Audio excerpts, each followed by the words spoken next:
Well, good evening, everyone. My name is Richard Waring. I'm a member of the wide-ranging PoemWorks community, and I've been doing this for over a decade.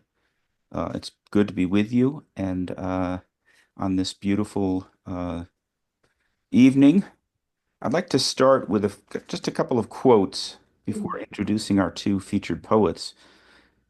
John Wachowskowitz writes, "I write poetry because I don't like fishing.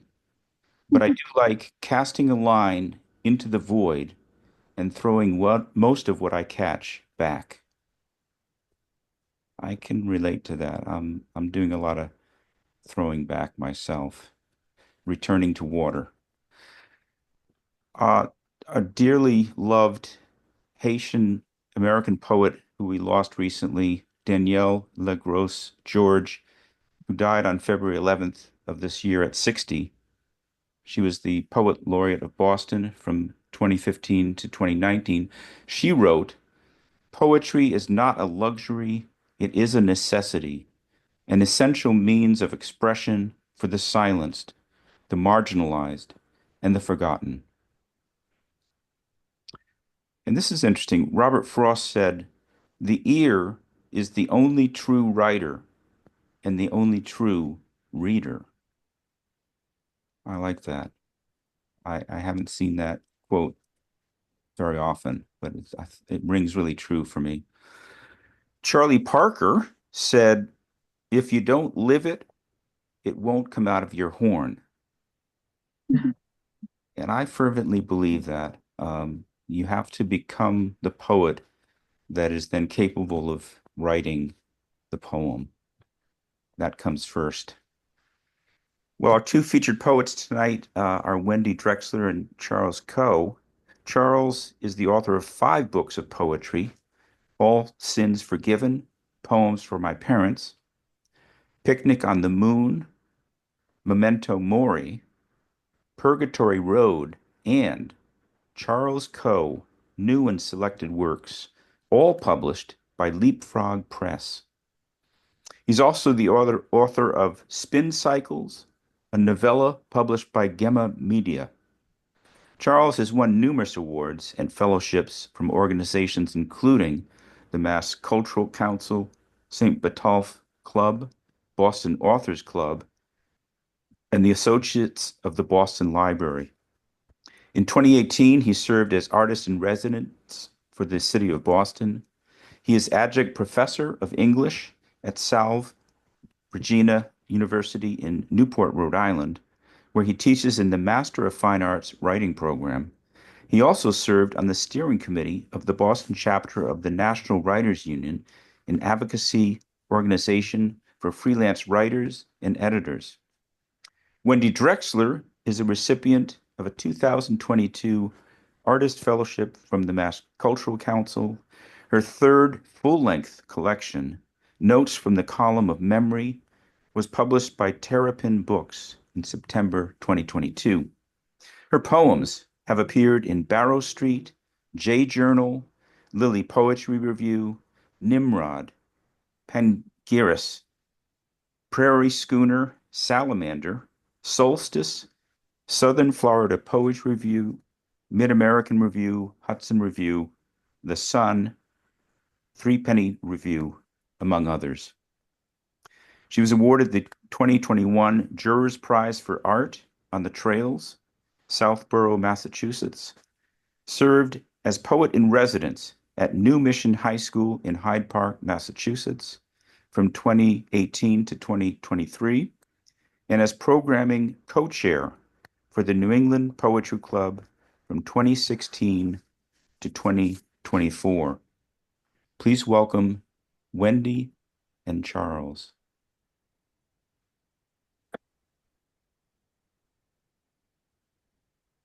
Thank you. Thank you, Richard. Hi, Charles. Hi, Wendy.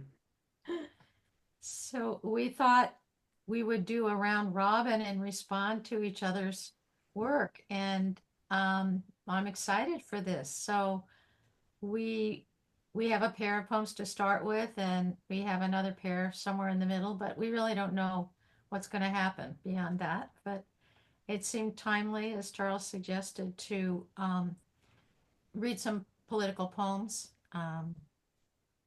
social and economic and racial and environmental justice. So um,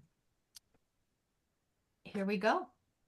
I'm going to begin with a poem of Charles. So this is one that he wrote, and it's called For Ruby Bridges. In the Norman Rockwell painting, Ruby Bridges, the problem we all live with, you are being escorted into the segregated school by federal marshals. We see 4 of them in the frame, 2 walking ahead, 2 behind, but we don't see their faces. You are the focus of the piece. A thrown tomato is smashed on the wall behind you.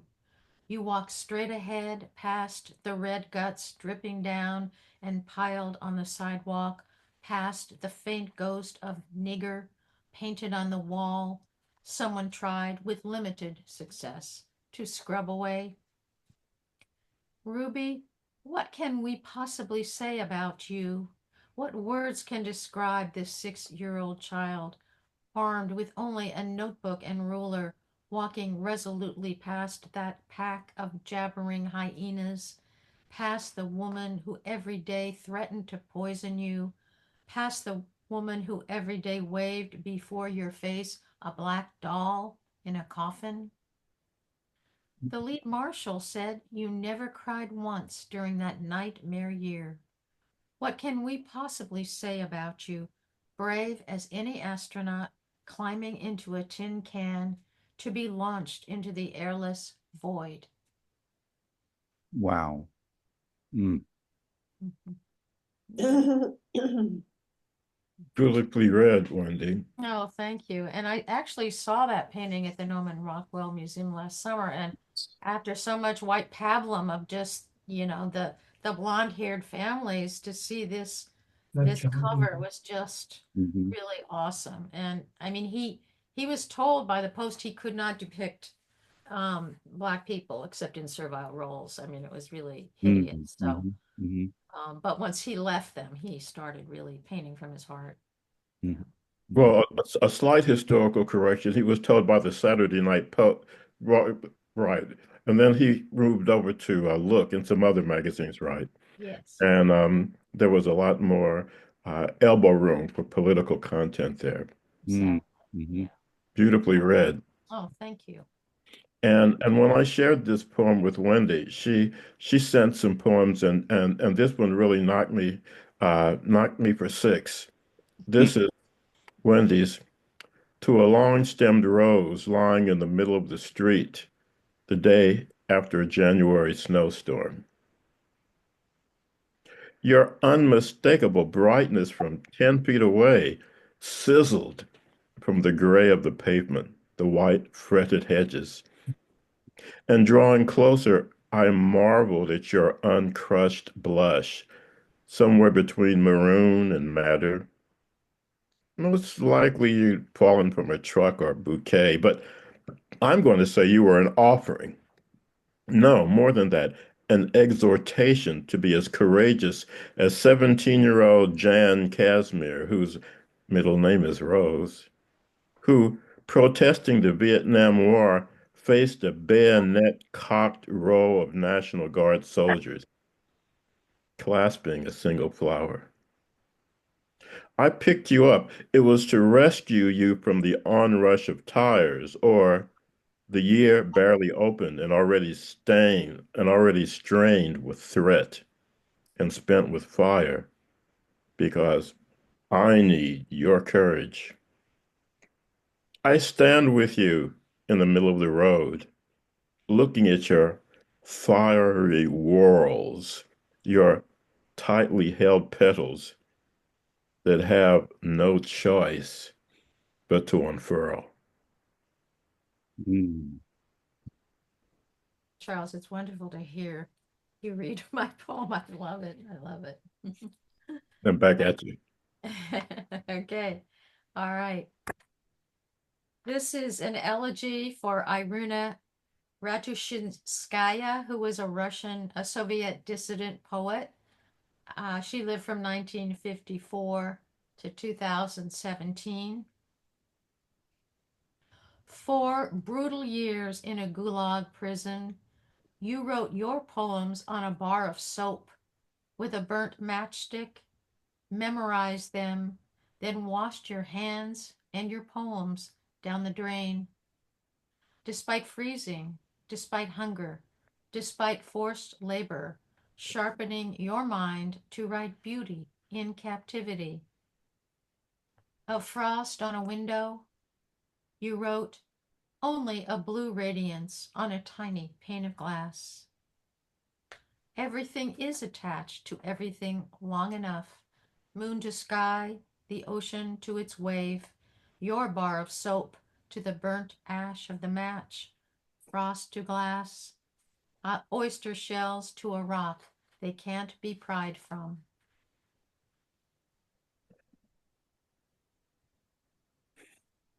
Wow.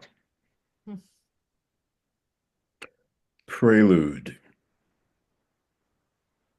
Before we begin, may I ask you a question? Would it bother you if at some point I forgot to remember the illusion that we are made of solid matter?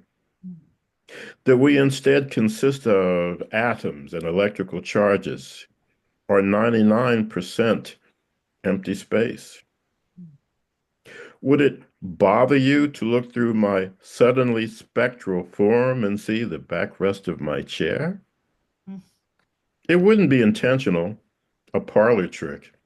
It's just that when I think about broken children lying in the rubble of bombed out buildings, I sometimes find it difficult to remain tied to this world. So if I seem to fade, please don't judge or be alarmed. Just hold out your hand.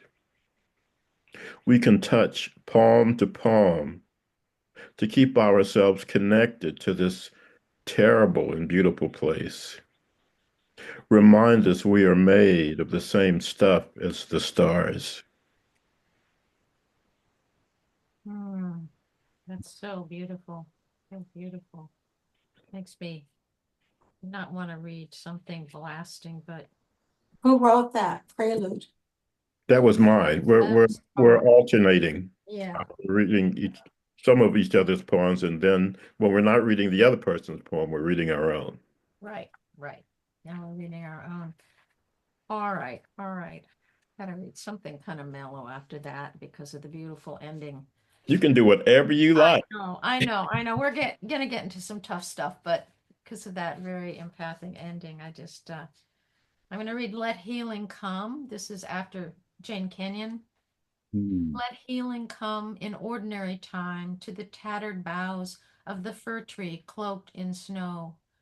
Let it come to my sadness, walking past Santa and Rudolph sprawled flat on their backs on a dew-glistened lawn. To the family of wild turkeys in the swale behind Oak Street, scavenging bird seed chaff from my feeder.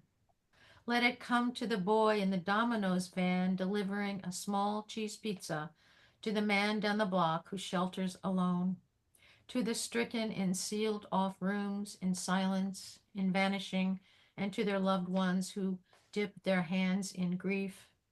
Let it come to the trucker driving his 14-wheeler all night down I-95 hauling lumber, to the blue heron on the bank of Willow Pond tuning her wings to the key of wind, to the green snake, to the ant, to the sweet gum tree that knows trembling, and to the sorry, to the hardened, to the amber shard of sea glass, to the sea that burnishes the brokenness. That burnishes the brokenness. Wow. One of the fun things about doing a round robin or doing a more conventional group reading is that you came with some things that you were thinking of reading, and then in response to what you hear, you say, So Wendy, in response to that uplifting piece you just read, I'm going I'm going to read one called Inventory. Uh, I used to go into a couple of prisons before the Troubles, before Mm, the lockdown. And those programs have not restarted, unfortunately, but when they do, I'm going to go back. This one is for Inventory. It's called Inventory. It's for the poets of Norfolk Correctional Institution. mm, As a child, I tried to keep track of certain things. Cracks in the sidewalk between the bus stop and school, names of streets between the bridge and our family's house, toy soldiers lined up on the shelf. Now the list of things I've forgotten or thrown away at times seems longer than the list of what remains. mm, Sometimes this feeling visits, uninvited, late at night, when every breath is a footstep measuring the miles till dawn. But this gray morning, as I walked across the yard, the sun suddenly shoved through the clouds to warm my face. And later I was graced by a small kindness from an unexpected source. This is not the life I would have chosen, mm. but I will try to keep an open hand for the gifts it spreads each day across my path, like Easter eggs hidden in the grass. That's beautiful. That's really beautiful. Okay, so respond to that. I'm gonna read, let's see. This is called Under the Overpass off the 405 North, which is near LA in California. After I'd claimed my suitcase from the rumble of the rotating carousel at LAX, after I'd caught the flyaway bus and we'd barreled into the smog and wall to wall on the 405 North, after the exit ramp curving down and around it, for just a second, I saw them. They were like three farmers tilling a field. Two men from the highway maintenance crew in orange reflective vests, cropping a patch of grass with rotating trimmers, and a third man paring the slope. You couldn't call it a garden, really. It was sparse and not particularly beautiful. A few trees, a bird or two probably chirping as we drove by. But it was as if the part of me that had shut down and grown numb had swallowed a shot of ginger with turmeric. In less time than it takes to write, less time, I was revived by this nearly eye to eye respite from greed and speed and need. And sure, this was just a job and likely doesn't pay well. And I bet those vests are itchy in the heat, these men eager for their break or the end of their shift. But they were trimming the weeds with whirling blades that seemed as tender as a barber's shaver shearing the nape of a man's neck. And I'm preserving this scene as if it were Hoshigaki, those Japanese dried persimmons, which I just misspelled as permission. I'm letting the sugar crystallize and bloom into the orange vests the three men were wearing. I'm letting myself pasture in a patch of earth, a little tended, a little mended, in the bend of a highway. Wow.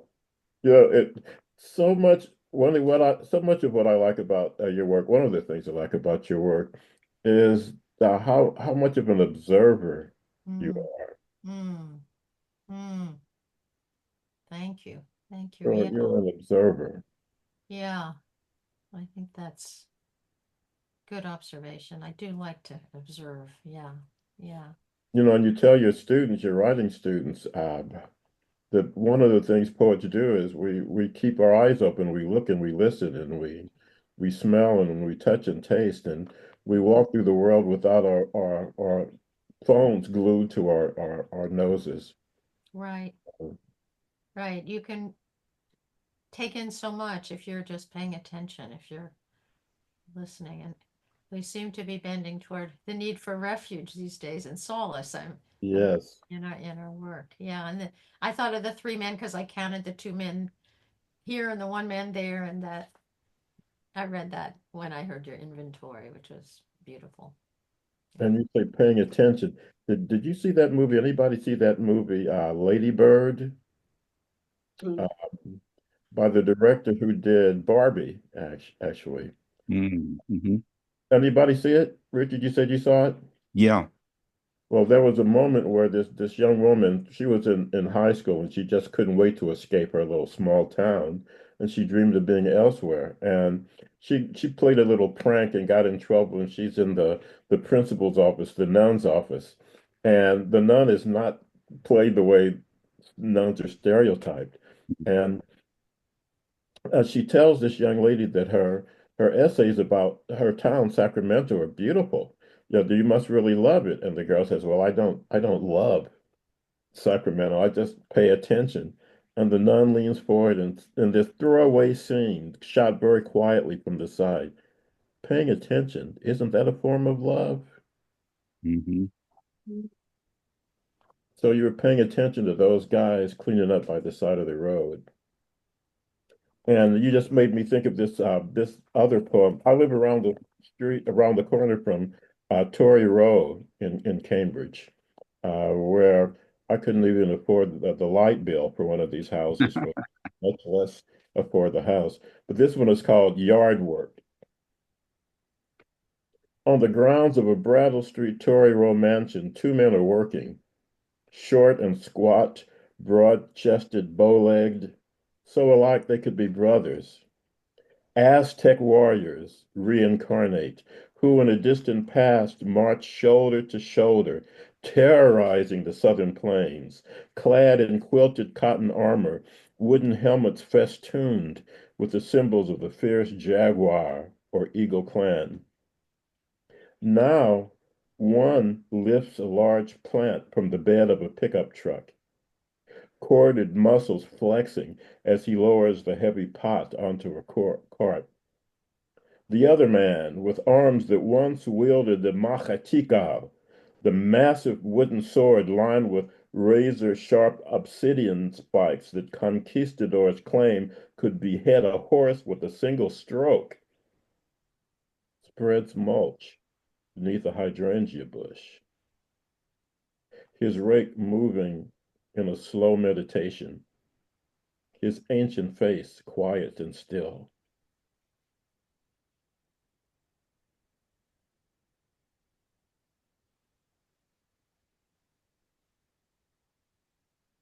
Yeah. It implies that all the dignity of their work, but also what their ancestry too, their lineage of once they were warriors, and but you're not denigrating what they're doing either, I don't think. Yeah, No, I I'm think not. you're honoring it. Yeah, yeah, yeah. Wow. Okay. Well, that makes me want to reply with a poem I hadn't even thought about reading tonight. That's part of the fun. I know, from a previous book. This is Light R48 on the Storrow Drive underpass. Praise the beam of that light that slices through late afternoon traffic, and the faint scatter of that light on the roadbed graded to a gradual bend. Praise the gradual bend, and praise the worker who climbed up the catwalk at 4 a.m. to tape the stencil R48 high on the tunnel wall, spray painting R48 in rusty red, and then mounted the back plate connecting the cable to the power source, completing what is every day taken for granted among all the hours perishable yet to come. Mm, mm. Mm, mm. Wow. Wow. Wow. So this is a very different tone, but it's also related to a highway, and it's, as I say, very different. But it's one time I was driving down to the Cape on 93, one of my least favorite roads in the universe. This is Elegy. A dead baby deer is lying by the side of the highway. A flash of white and brown, I noticed, in a fleeting moment of surprise and dismay. We have all seen possums and squirrels and raccoons and whatnot killed on roads and highways, but I have never seen a deer. And I am flooded with unanswerable questions.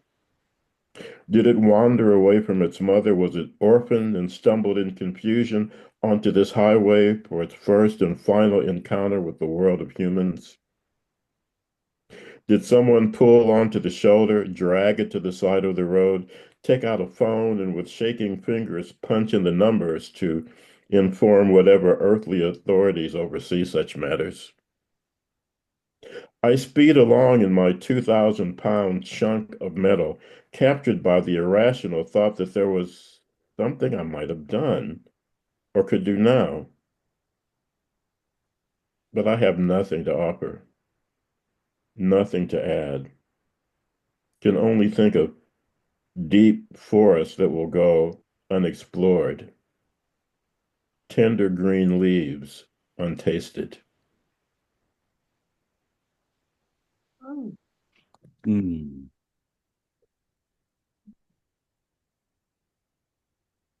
All right, now I've got to grab something because again, I think I was going to read this, but all right. We'll switch to another animal. This is another bit of roadkill, I guess you'd say, right in front of my house. This is called Groundhog. She scuttled out, shuddered, writhed in spasms like a fish jerking on a line. I clutched the wheel of the car, afraid to get out. Then she threw herself on her back, collapsed in small twitches on the sidewalk. My God, how like sex it was, to be taken so far out of your body you think you're never coming back. Then it was over. You were never coming back. I got out and stared at her 6 swollen teats, the soft belly fur, blonde as a wheat field, the forepaws suspended and slightly rounded, as if in prayer, the short snout widening to the lost pilots of the eyes, clockwork bite of her incisors. And then a dark gold stream of urine spurted from her body like a dam breaking open a lifetime of devotions, muscles lined with coffers of winter fat, sunlight, asters, and grass, and the same sweet clover that stippled the grass in my old backyard.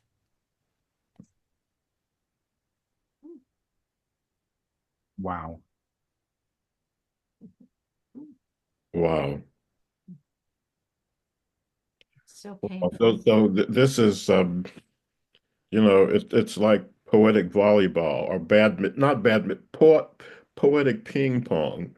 That's what round robin is poetic ping pong. Yes, it is. And you know, I'm going to share another animal poem, slightly different tone, uh, as the last two.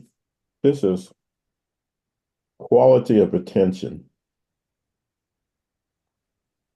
I'm at the kitchen sink washing dishes and see through the window a little brown rabbit making its way through the yard next door, ears and nose twitching, alert for predators. As quietly as possible, I lift the screen for a better look, but the rabbit freezes at the faint sound. Suddenly, no longer flesh and blood, but a stone garden statue sitting under a flower bush. After a vigilant moment during which I'm silent and still, it starts to move again, nibbling and poking through the grass. I'm humbled by this creature's quality of attention. When I think I'm concentrating, my mind is actually a leaky garden hose. My nose itches. Am I ready for that meeting? Who's frying onions? I rinse a plate and put it on the dish rack. When I look up again, the rabbit is gone. Yeah, Hmm. boy, they know how to pay attention. They know how to be still. Hmm. Totally, yeah.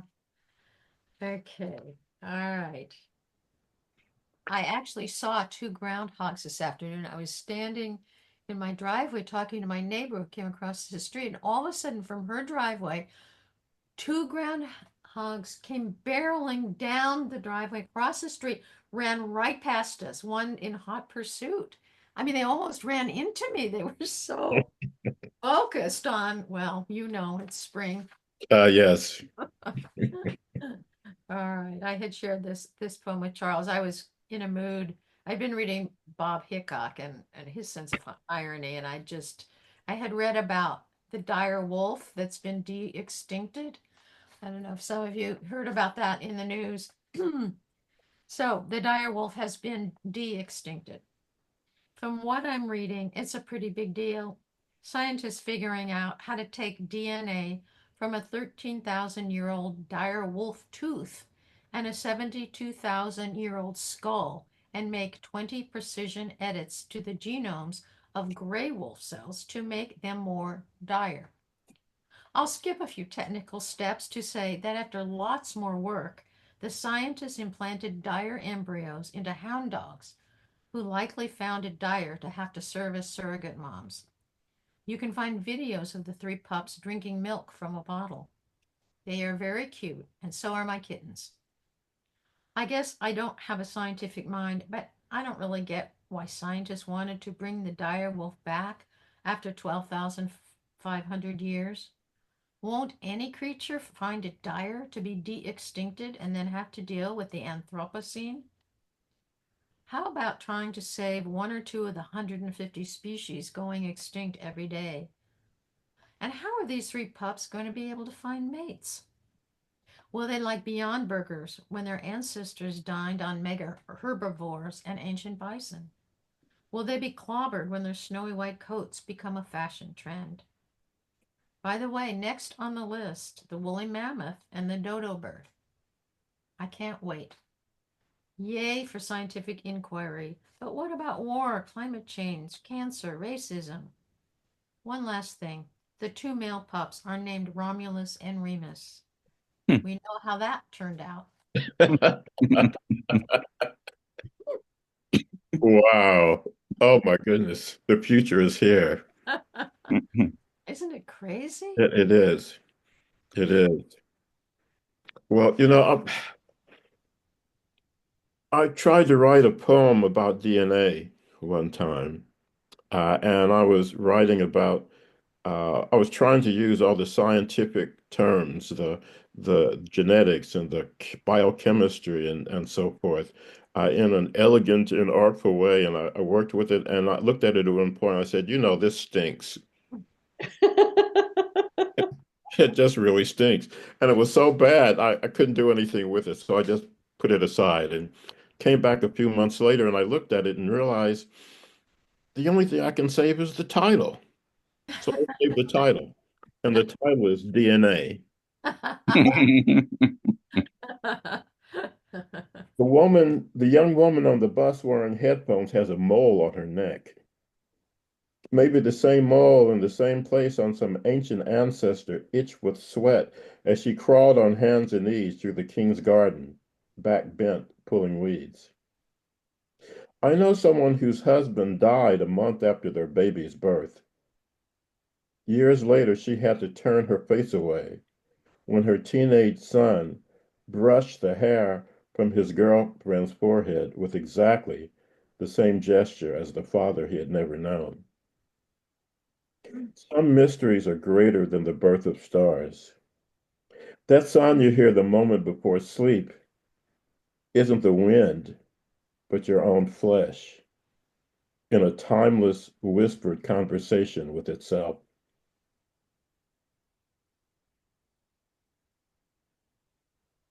Hmm.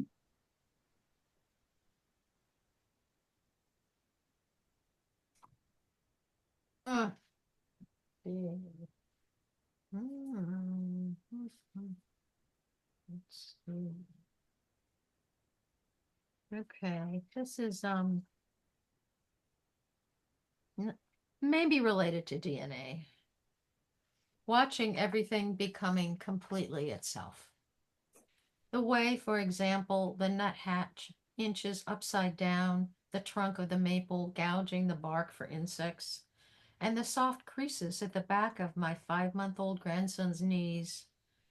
The lichen-coated oak sloping sideways to reach the sun, and the tide seeping into the cove always on time, and the way the back of my neck sweats in summer heat, as in summer the wooden drawers of the old dresser breathe like the living trees they used to be. The chickadee singing the same, "Hey, sweetie," its parents and their parents sang. The 2 needles of the red pine and the 5 of the white. Why are there always 2, always 5? The rivers always flowing toward the sea, the moon faithful to swelling and waning, waning and swelling. As well, minnows lashed to their shadows and strands of dune grass stitching the sand in place. Not only is everything completely itself, each thing is holding hands with another. How about the way trees will die without wind to strengthen their branches? The freckle-nosed slug who is the exact color of soil, slithering into soil. Bees teaching flowers to be seductive. Everything itself, yes, and ourselves swirling with water, carbon, and stars. And how incredible to be alive inside the silent space that drives the seed and the infant's need to crawl and speak, and that pushes my pen down my arm and cracks my heart on the walls of this page. That is the imagery in that is intoxicating. Thank you. Hmm. Took a few weeks on Cape Cod. Looking. There you go. Now that's an inspiration for sure. We have all these political poems. I have stacked up. I haven't read. Well, we're doing what seems right. Yeah. I'm going to share another one of yours now, which does get us to Okay. Good. the realm of the political. Yeah, steer back. Yes, that's my TV guy voice. We will now speak of the political. Um, this is one of Wendy's poems, Beauty. Note to Davy, addressee of a racist postcard I find in a consignment store. Dear David Evans III of Newton, Massachusetts, your Nana sent you alligators in full color, their huge jaws clutching the back seat of a black man's trousers. That man clasping his hands in prayer, rolling his eyes skyward for the pearly gates to swing wide back in 1951. And I'm wondering if you laughed then at your Nana's sense of humor. Did you think of Roadrunner? Were you happy for Nana and Gramps' beach vacation?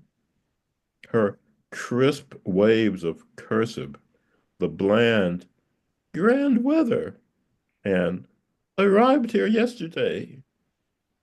Her ink of insidious intent, implicit consent, do oblivious and hostile come down to the same thing? Suffering or lack of love?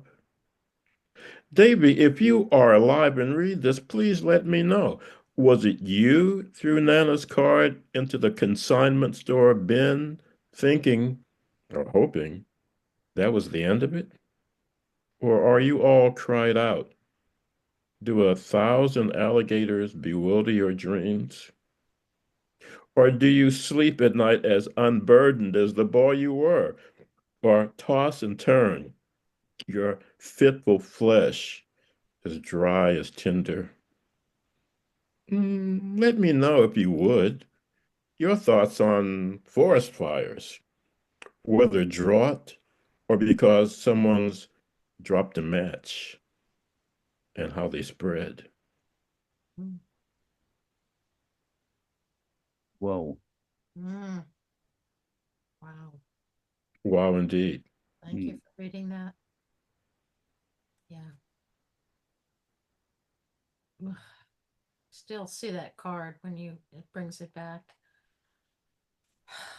Blah.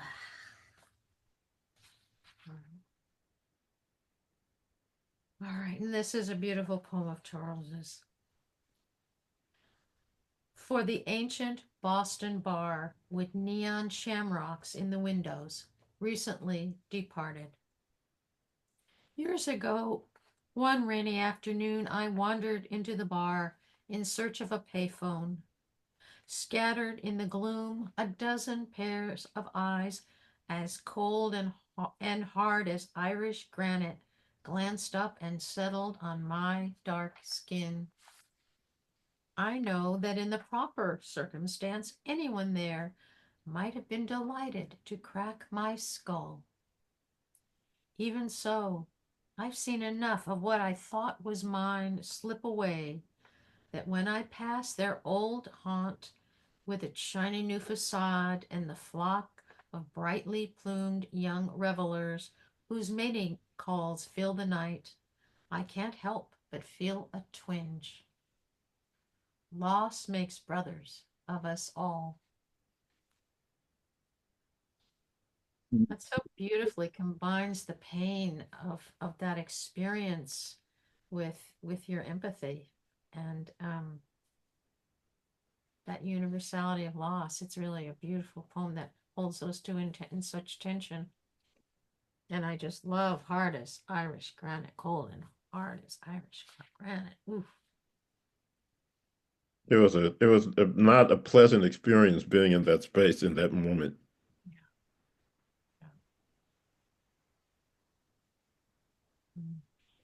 So, speaking of getting the message that you don't belong, I'm going to read one. It's a story from my mother's experience, and she never told me this story. It was her sister, my Aunt Mildred, who told me this story. This is Riverside Park. Years ago on the north side of Indianapolis was an amusement park where colored people couldn't go. There were no whites only signs. It was understood that the city's Negroes would teach their children how to live inside the dotted lines. One Saturday morning, in an act of teen rebellion, my mother and her girlfriends decided it wasn't fair that only white kids could ride a merry-go-round. Without telling their parents, they got on the North Side bus to Riverside Park. But when they got off and walked up the driveway to the gate, the white guard stared in astonished rage, shouted, "Where you niggas think you're going? You know you can't come in here. Go on, get." And then, as if these words weren't enough, he bent to scrape up gravel to fling at them like a farmer shooing crows from his cornfield. Hmm. Terrified, humiliated, the girls turned to run and left childhood lying in the driveway of Riverside Park. Mm. Imagine them on the bus ride home, faces streaked with salt, and ringing in their ears the voice of a man one might be tempted to dismiss as a cartoon cop, policing carousels and cotton candy, but one who would have easily fit in with certain distant colleagues. Mm. But that moment, after a long day loading their pale, emaciated charges into the hungry ovens, were sitting to family supper, and in the morning would calmly brush from their cars the fine gray ash that drifted day and night from silent, lead-colored skies. Mm. Hmm. Oof. Love that poem. Ugh. It's chilling. Mm. Really chilling. Wow. Wow. One final poem, Wendy? Oh boy. Let's see. Um, well, I think I'll read this. This is, I haven't really been able to write about Gaza or the West Bank, but I saw the movie No Other Land a while ago, and form often helps me be able to write about something that's really difficult to write about. And so this is a golden shovel using quotations from the movie. So I'll read the quotations and maybe you'll pick up a few of the words in the poem. The quotations are, they destroy us slowly, every week a home. And can't you see that we are intertwined? Those are voices from the movie. So, and this is about the destruction of homes in the West Bank um, by Israel, and the poem's called "On Seeing the Movie No Other Land."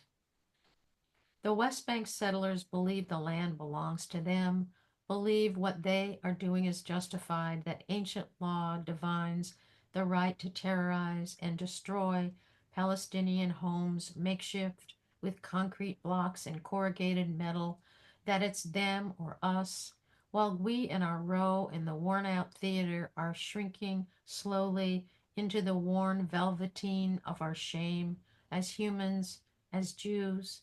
In every scene, we watch the tanks advance or watch the always tall settlers stride carrying sticks. Week after week, they keep erupting.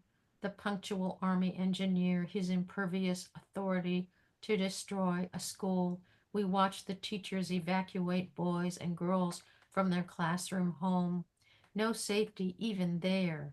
And when a settler shoots and paralyzes an unarmed man, we can't not watch, we cringe watch, and when the film ends, I want to pretend, as you would, that the destruction has ended, but I still hear women pleading, the shouts of the men, and the rumble of tanks, still see that single pigeon left alive in the rubble of a home.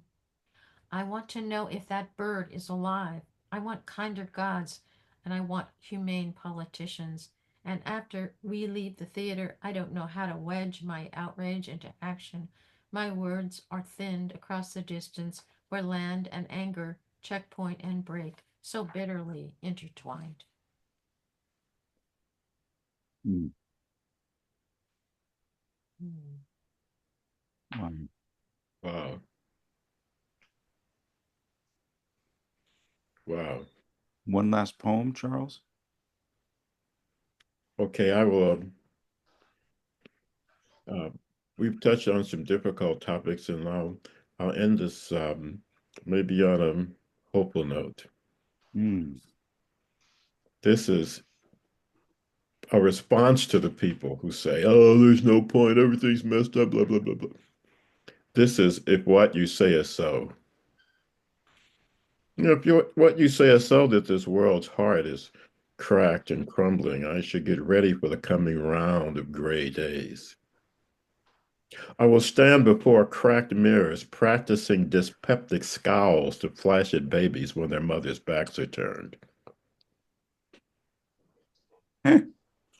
When children play outside my window, I will shout down curses like those dry old men who hate life because it reminds them of death.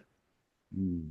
Will you then be satisfied when my eyes are covered with that thin, tough film that lets light neither in nor out? We can sit together then in a cozy little room and wiggle our toes before the fire and sip our tea and laugh with the fools who still believe that a life can be saved by one hand reaching for another.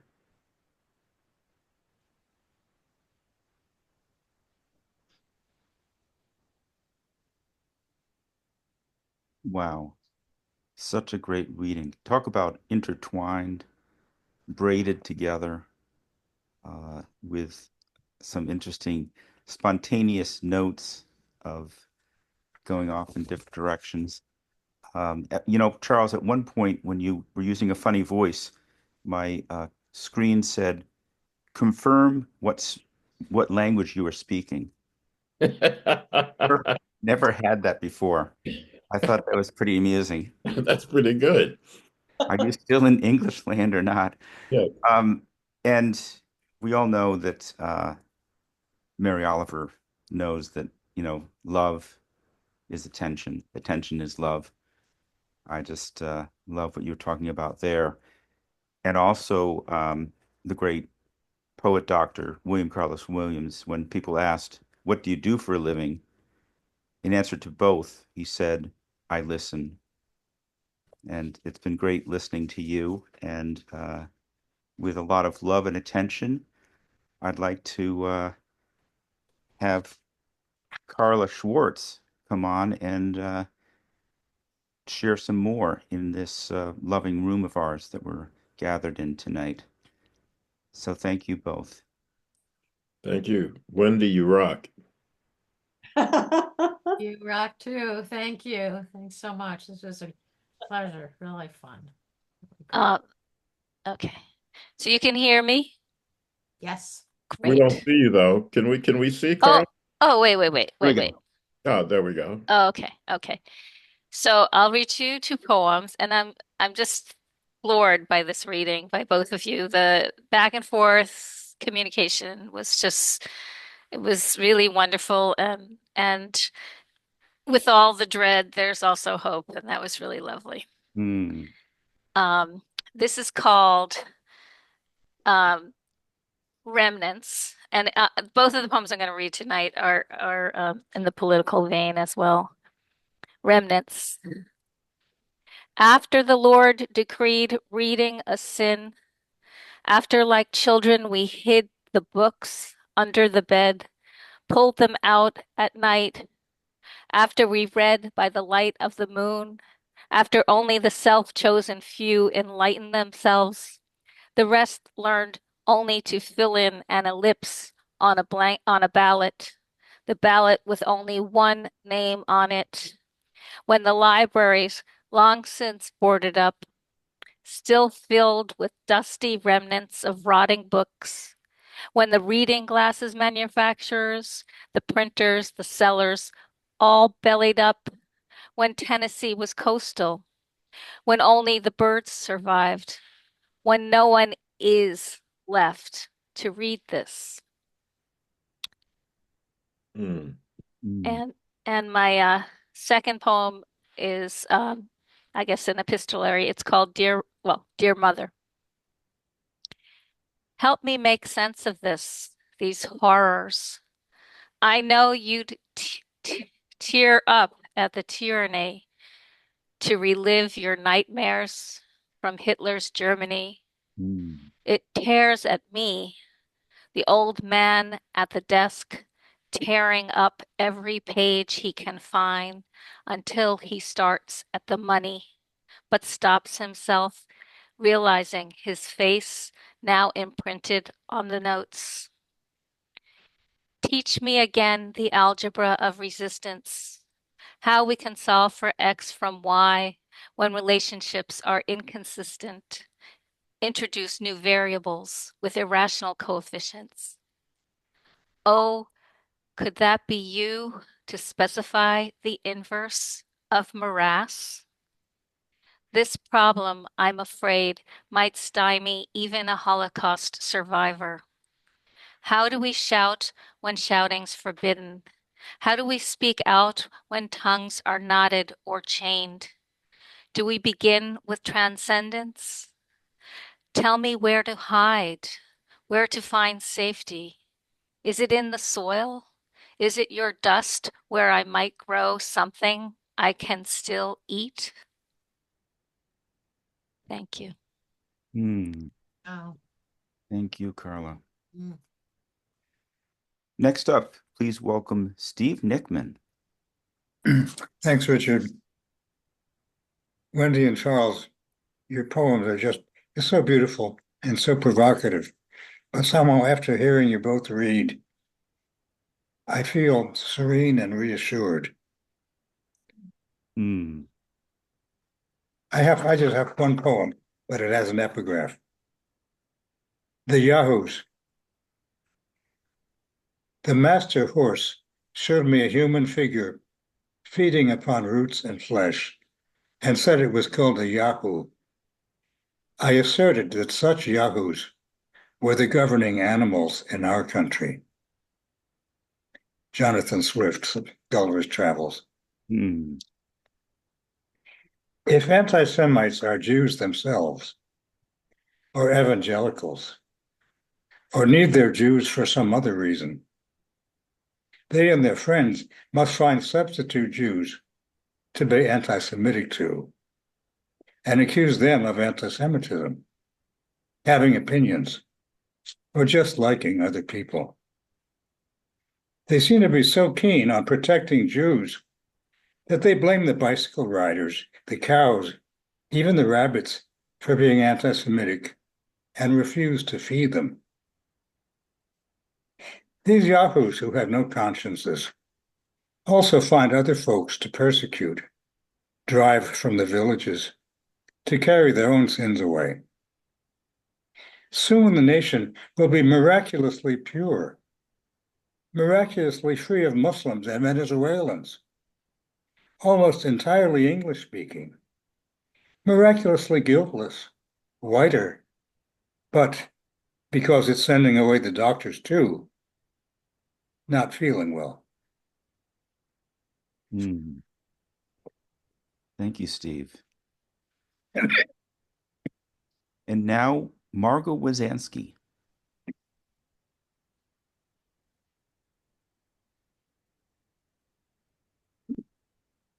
That was an amazing reading. And Charles was just incredible. Poetry matters.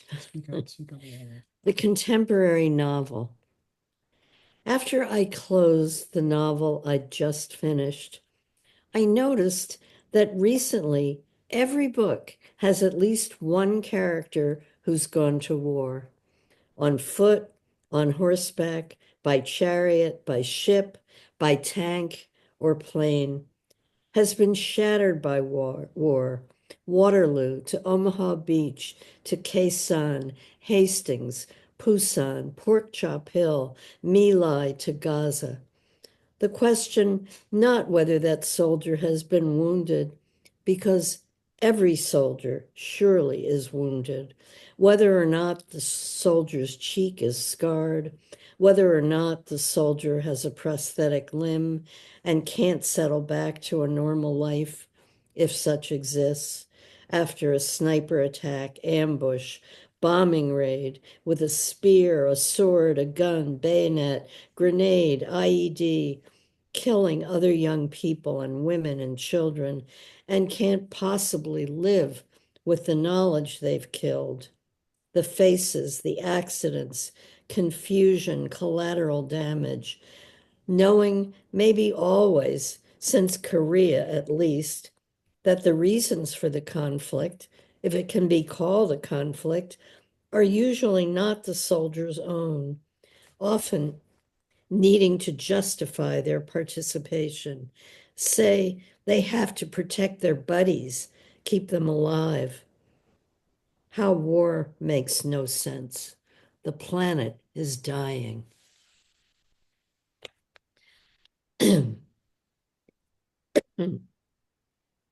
And here's an Ars Poetica Hmm.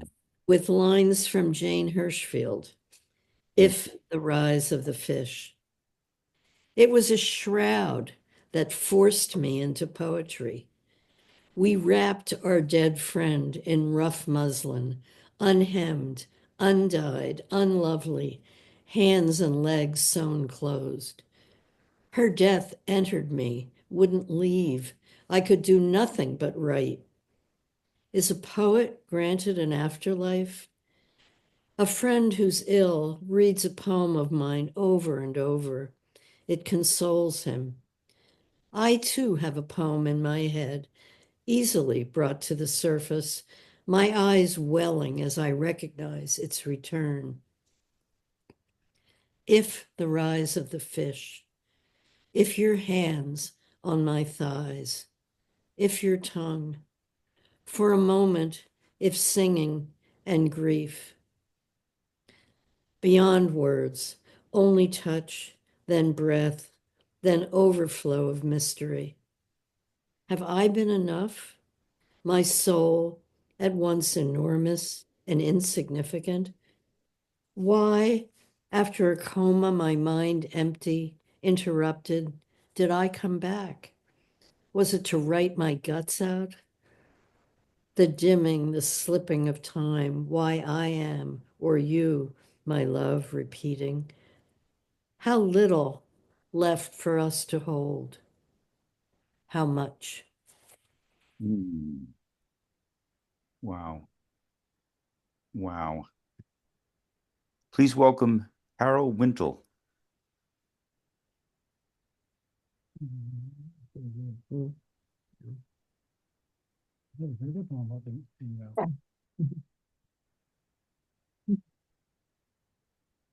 I have two short, lighthearted poems.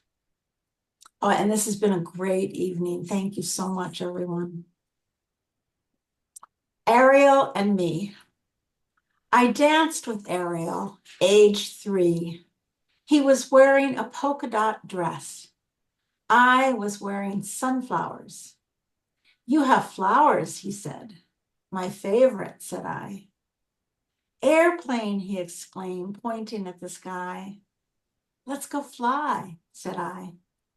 And we did.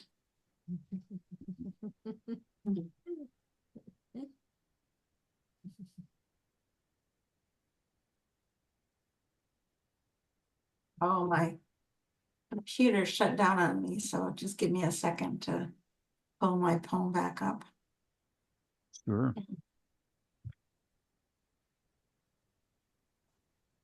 Computers, blessing or curse?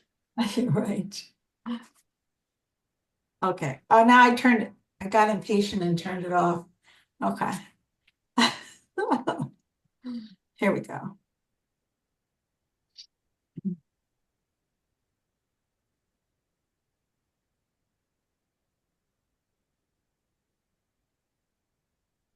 Sorry about this. Okay, this is called Waltzing with Winter. Dancing in the park, 4 of us. Our leader, 89 years old. It does not faze us that the temperature is a frigid 17 degrees. Our hats, scarves, mittens come off.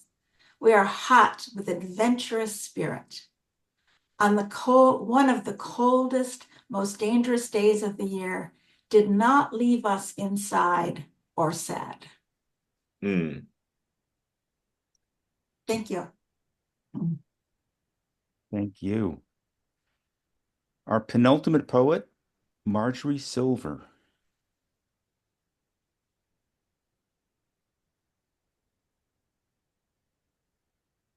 This has been just a wonderful reading. I love the juxtaposition of the poems with that Wendy and Charles read, and I love the poems themselves. So thank you. I'm going to read, I guess, a gentle poem first, and then I have another short poem that is not so gentle. This is called For the Bathroom Ant. 6 legs scutter him into an alien world of plastic and glaring light. I track him with a handheld spray as he tries to flee, the cascade of water hard like a sudden storm. The pounding stream sweeps him into the drain. I turn off the faucet, then dry my hands. An hour later, he is back on the barren expanse of vinyl floor. Defeated, I leave and hope he will find his way out. He is there the next morning, trying to scale the slippery lip of the stall, but I need my morning shower. I could kill him with my shoe, not only this small, determined life force, but thousands of his descendants. He stops, turns his beaked face toward me, swaying thread-like antennae, suggest he's thinking. I am mindful that he has a brain and a heart and a second stomach, which carries food for the colony. I put down the shoe. I trap him with a mouthwash cup, a skyscraper over his triune body. Carry the cup to the patio, lean down and tip it over. He hesitates, checks the concrete with his antennae, runs toward the grass.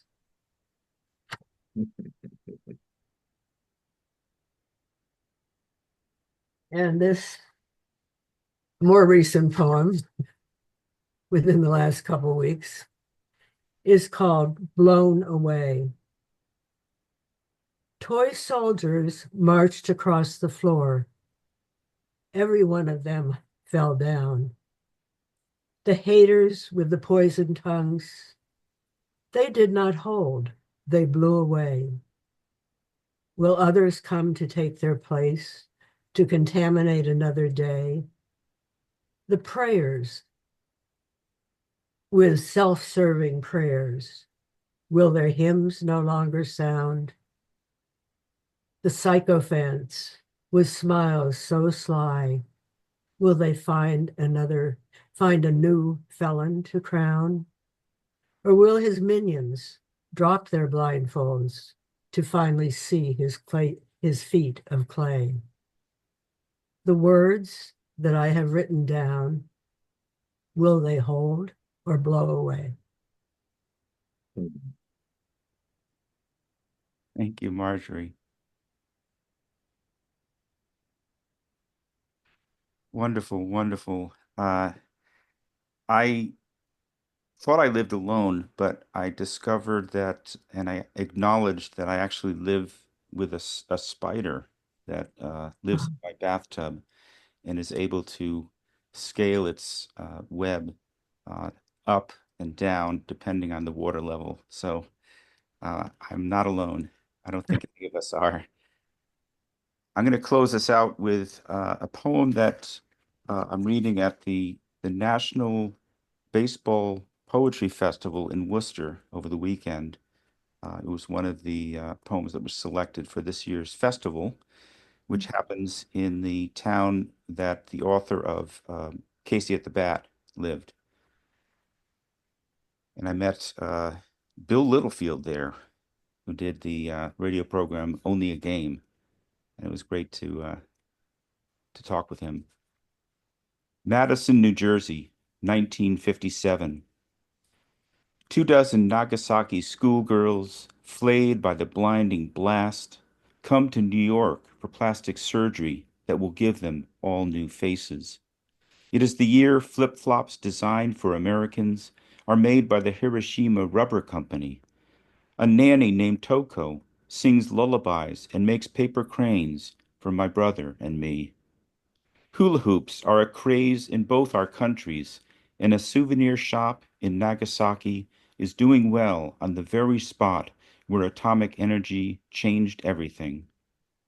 Japanese men are back on Iwo Jima, not as soldiers this time, but as salvagers of tanks. Baseball is all the rage at the American All-Stars. Go up against the Yomiuri Giants. We all cheer the slap snap of the bats, how they inspire miracles, bases loaded, the grand slam, bringing everyone home. And I accidentally left a poetry book on my table, and Bill Littlefield read one of my poems and liked it. So I'll end with this. Bowling with my son. He pushes each ball off in its spinning axis, down the oiled alley, past the wobbly pull of gutters, to bang the pins left standing into new configurations. This calms his fear that a button on his nightshirt is the eye of a dog, that he was once a god, that his head is too small for his vocabulary. I believe in the trinity of holes, soothed by how more pins glide magically down for the next round, like a host of new angels sent to save us.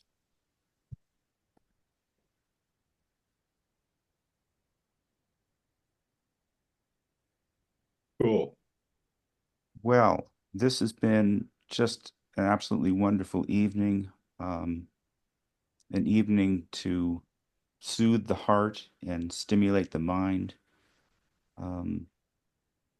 Thank you so much for all of your words, and especially our feature poets. That was absolutely incredible the way you braided things together, and it had such a lively aspect to it. And because we're on Zoom and we often silence ourselves, it was just great to see the two of you be able to, respond to one another and be a little more alive than if we were just all silently waiting till the end to applaud. So thank you for this wonderful format. Richard, thank you for putting this together and for having put these together for a while now. So many happy returns with this program.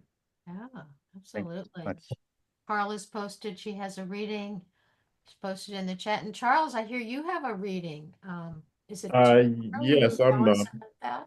I'm all over the joint. I'm doing a reading tomorrow evening with Richard Hoffman and a couple of other folks. It's a Zoom reading about how poets are dealing with doing work in these times. So it will really be a conversation about that, and we'll be really focusing on poems about politics and social issues. So looking forward to that. How do we find out about that? Is anybody on Facebook here? Yes. Yes. If you're on Facebook, you can go to my page, my feed, and I have an announcement. And if you can't find it, please feel free to email me at Charles52. Not the at, just my email is Charles52@Comcast.net. And you can also, you're welcome to post it on the PoemWorks Facebook. Next month, the first Friday, we will have Eric Hyatt and Linda Lemenza reading. And lo and behold, I have a couple of readings coming up this month. One with Gloria Monahan at the Open Studio in Weymouth, and then another at Rosie Reed's in Rosendale. So looking forward to that, and I'll post those on the PoemWorks and my own Facebook page. Excellent. Wasn't in person though. But Excellent. All right, people, stay strong, stay well, and we'll see you soon. Right on. Richard. Thank you. Thank you so much. Could we stay on for just a minute, Charles? Charles and I wanted to just debrief. Do you mind keeping it open? Yeah, Richard, yeah. Yeah, Richard, Wendy and I are going to have